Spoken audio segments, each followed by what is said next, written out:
So to make some music today, we're going to be using Garageband, which you can find on your iPhone or iPad or anything Apple really. When you do download and open this up, you'll be greeted with this screen. At the very top you'll see that it has two tabs, one says Live Loops, one says Tracks. We're going to stay on Live Loops for now, and I'm going to go with Hip Hop, but you could click whatever one you wanted. So we're going to see a selection of different pre-recorded loops that are set out in a structure. Here they are, and at the bottom you'll see that there are little arrows pointing up towards the columns. Those arrows will play everything in those columns, so all the different loops together. If you click on one of them, you'll hear that all of the boxes, which are the loops in that column, all play together. But although all of those little arrows at the bottom are set out 1, 2, 3, 4, 5, we can go in any order that we like and create our own structure. So if I press 3 to start with, then I move to 5, then I move to 7,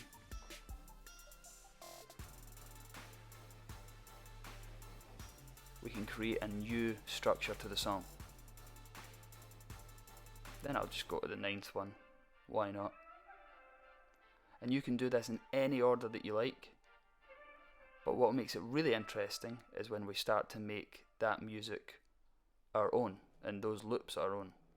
And the way that we do that is by clicking on this little pen in the box in the bottom left hand corner.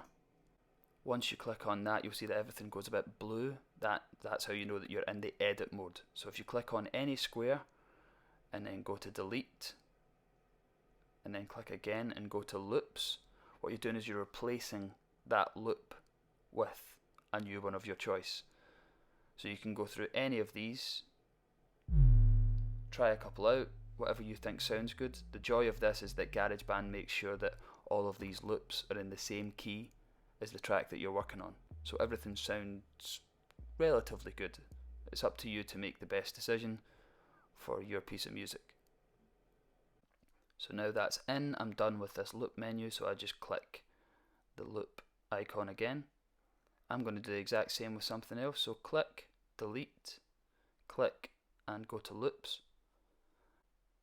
And you'll see up the top that there are different options for what kind of genre to work with. I've decided to go for funk here, even though we're working on a hip hop track. It's your track, you make the rules, you can do whatever you like. The best way to know if these new loops work together is by listening to it. So if you click back on the edit button, which is the little blue pen in the corner, and then press on the arrows again, you'll hear that it actually works together.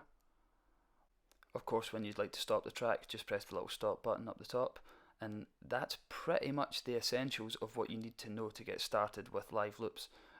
Try experimenting with different genres, meshing genres together. The best thing about music is there's no wrong answer.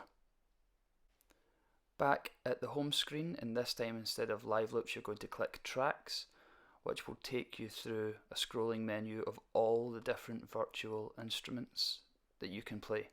Now each of them has a different way of playing them. There are smart tools, sometimes you can play them almost exactly like playing the actual instrument. I like to start off with drums, and I click the beat sequencer. So this is the beat sequencer. It's a very simple tool. It's a loop, and once you hit the first drum that you've chosen, the loop will begin. Once you add another one of those percussion instruments, it will be added to the next loop. So here it just goes kick, snare, kick, snare, kick, snare. But we can be more inventive than that. If you want to undo one of the selections, then you just touch the box again and you can just play around. I'm adding in all of the hi-hats and an open hi-hat here and there. I'm also going to add in some of the empty spaces where there aren't kicks and snares. I'll put in some toms, and then the purple row at the bottom are the clicks, and it's starting to make a relatively decent beat, so I'm quite happy with that. So I'm going to click record the little red button up the top. It will give you 4 clicks before it begins, and I'm going to let it run for 4 bars. Close enough. Now I actually feel that's a little bit fast, so I'm going to go to the little cog icon over here, and I'm going to go to tempo and slow it down. Again, it's completely your decision if you want to do that or not. You could have it faster, you could have it slower. Now if you want to see what you've recorded, then in the top left hand corner you'll see some little bars. If you click on that, then you can see the drum beat that you've just recorded. Now I want to add another instrument, so down the bottom left hand corner you'll see a little plus sign. Click on that and it will take you back to your virtual instruments menu. So I'm going to add a guitar, which you can actually strum if you're strumming it upwards. But I think I want a slightly different sound, so if I click on acoustic in the left hand side there, I can choose something else. I'm going to go for classic clean. See how that sounds.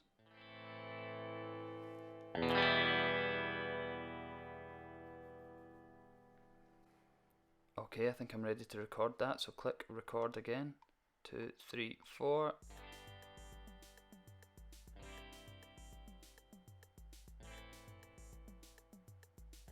So you're recording over what you've already recorded.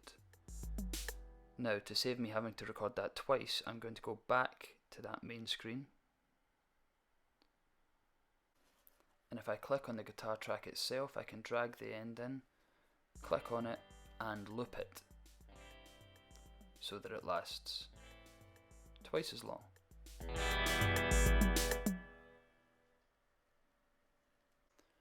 Right, so same thing again, press the little plus, add another instrument, let's go for bass. And a fun little cheat is this knob in the top right hand corner.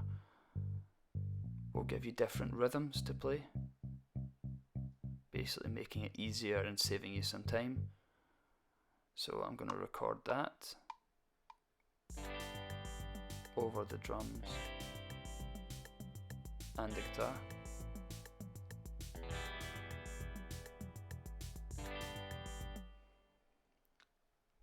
Lovely, and same thing again, I'm going to go to it, click on it, drag it in halfway and loop it. So now they should all play. Same thing twice, over 8 bars.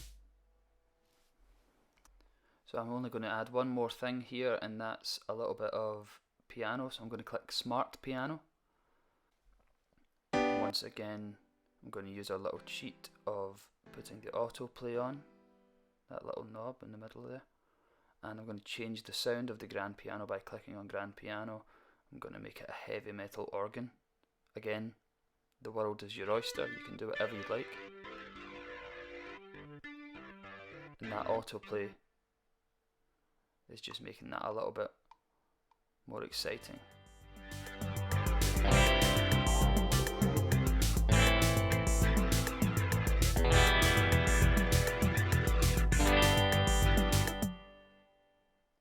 So once again, just to make this into 8 bars, we'll select it, bring it down to halfway, click and loop, and now we have all 4 instruments playing the same thing twice.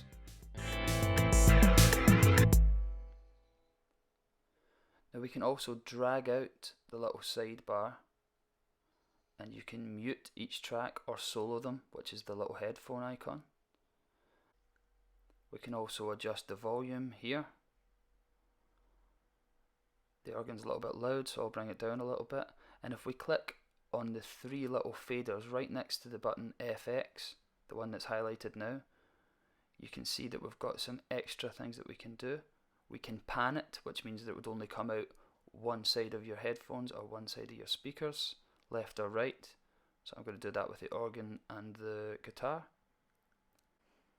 We can also adjust the treble and bass, which is basically the high end and the low end of your instruments if you're feeling particularly like a producer. and we can add more reverb if we wanted, or echo. Now if we click on FX, which is highlighted in purple there, and we play the track, all I'm doing here is running my finger across and trying out some different sounds, and with the repeater you can try some avant-garde stuff. And those are the basics of how to use Garageband. As you go and you use it more often, you'll find new instruments and new and fun ways of playing instruments.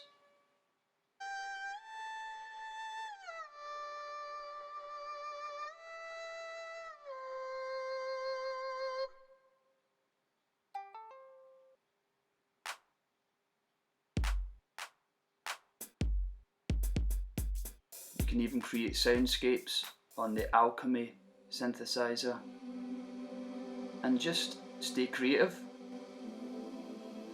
and enjoy.